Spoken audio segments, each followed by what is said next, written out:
Can cats eat applesauce safely, or should you keep it away from your pet? The short answer is no. You should not give applesauce to your feline friend. Plain apples are not strictly toxic to felines if you remove the core and seeds, but commercial applesauce is a very different story. Most store-bought varieties contain high amounts of added sugar, artificial sweeteners like xylitol, and chemical preservatives.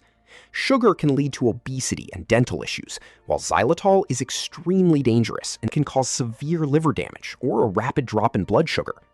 Even if you make unsweetened homemade applesauce, it still lacks any nutritional value for a carnivore and often causes digestive upset like diarrhea and vomiting.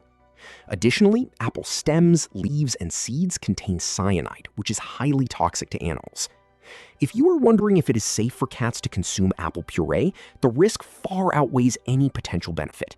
If your pet accidentally consumes a large amount of sweetened sauce or shows signs of illness after eating it, you should contact a veterinarian immediately. Stick to meat-based treats that are specifically formulated for feline health instead of human fruit products. This keeps your pet happy and avoids unnecessary stomach trouble.